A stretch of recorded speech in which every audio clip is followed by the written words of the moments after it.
I would like to think that that's the whole point of being sat on the board, is that we push forward those ideas that are really, really important to members of the community.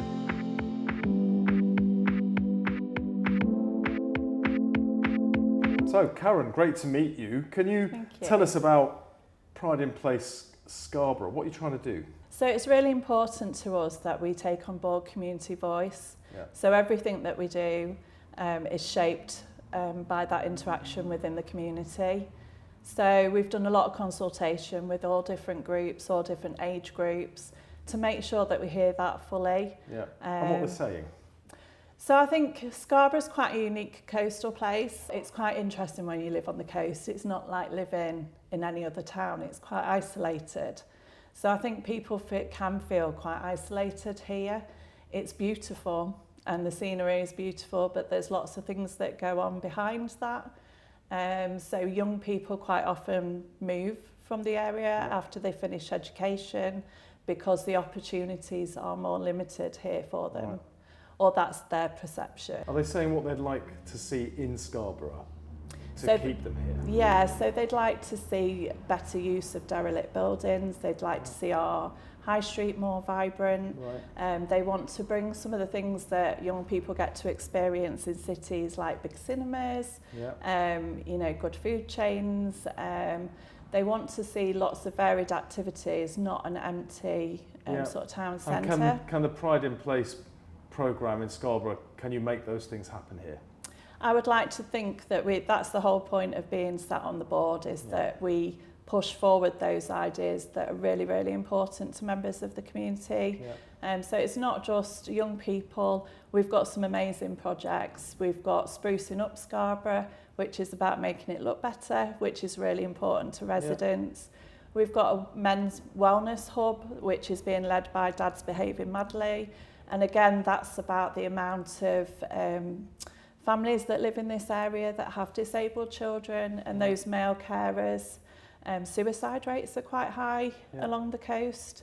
So that's, you know, to tackle some of those issues. There's such a lot of work being done. It's interesting you said sprucing up Scarborough, because a lot of, when you look at polling about what people are bothered about at the moment, cost of living comes top, and that's understandable. But very high up is the high street, potholes in the road, dump litter. And politics doesn't tend to focus on that very much. But when you ask people what they care about, it's that kind of thing.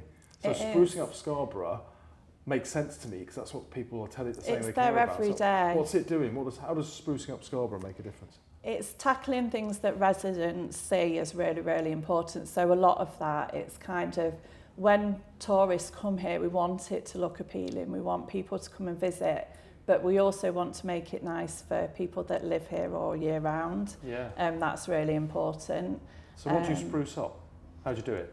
Well, there's different areas that we're going to tackle as part of that. So it'll be broken down. It will be a lot of consultation with residents to make sure that it's things that are really, really important to them. Has it done any already?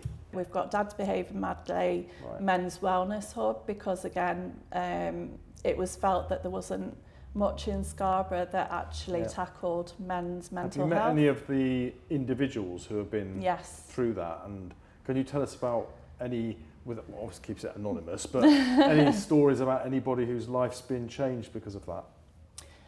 Well, in particular, Dad's Behaving Madly, I know that organisation really, really well. That's supporting over 100 men, so around about 400 people. They very sadly, a couple of years ago, lost one of the dads to suicide. So a lot of work has been done around that, a lot of training's been done. And we as a board felt that it's really, really important to address that on the coast and address that support for men and to meet them where they're at, to go out into the community. So we've done a lot of that work. Members of our board have been to different events. What's driving men to suicide in a coastal town like Scarborough in particular? I think quite often they feel unheard, or they find it difficult to go to places for advice and support. So we're hoping that by funding a men's wellness hub, that the support can come to where they're at rather than them having to go out to seek it. What's gone wrong in their life that leads them to need support? I think in particular, I can speak for male carers. I've got Yeah. 2 children that are neurodiverse. Right. I think men in particular feel quite isolated on that journey. There seems to be a lot of support out there for women and for mums, Right. and it's very, very limited for men. So quite often it's the mums that go to meetings about their Right. children, it's the mums that go to the appointments, and men feel very kind of pushed out of that. So part of Dads Behaving Madly is that they give men a voice Right. to back up the family, keep families together, to go and give support to their partners So and it's their children. men who are dealing with mental health issues potentially, Yeah, who instead of finding support are just struggling alone, and it's becoming worse. yeah. And what are the kind of things that lead to mental health in other circumstances? Isolation, loneliness, lack of employment.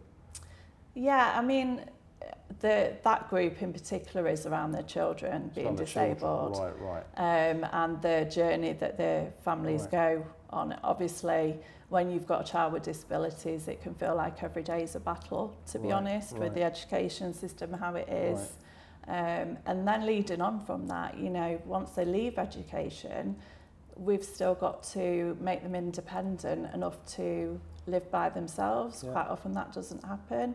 So these children are staying with their families longer. Yeah. That puts pressure on the system. Do the parents, the dads here, do they find it helpful to meet other dads, other men in the same circumstance? Yeah, so in that group, it goes from very young dads. I think our Yeah. youngest dad is 18, all the way up to an 80-year-old.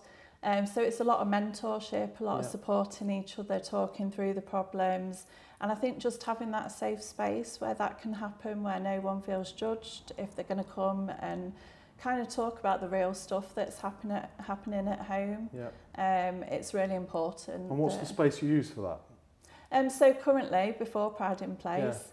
various community spaces. Oh, right, okay. There's no one fixed location. No Yeah. one fixed location. So what Pride in Place is hoping is that by funding the men's Dad Behaving Madly Men's Wellness Hub, is that it will give them their own space, so that every male carer, every man who's struggling with their mental health in this seaside location knows where to go to get that support. That's amazing. Sounds a bit like, do you know, Men in Sheds? Yeah, Sounds a bit like that kind of project. Yeah, very. And the organisation are very keen to work with others like Andy's Man Club, and because we recognise that no one size fits all. So we want to work, that Men's Wellness Hub needs to work with other agencies, with GP practices. And I was speaking to some younger people earlier on. They were saying one of the things about Scarborough is they don't see that there are education or employment opportunities here in the future. Is that true? Is there anything we can do to fix that? So I think that the trouble with Scarborough is that I think young people haven't had much of a voice here. Right. So I think decisions are made for them, not with them. So I would like to see a young person fully involved in decision making going forward. Yeah. I've proposed to the board that we have a team. I'm working with a young researcher team currently, which are out there in the community asking, what is it like to live in Scarborough in 2026? What's good, what's bad, what can we do? And they're doing a podcast. That's great. I would like to see that being part of the board. I'd like to see that intrinsic involvement. Yeah, brilliant. Thank you very much. Okay. Lovely to talk with you. Thank you.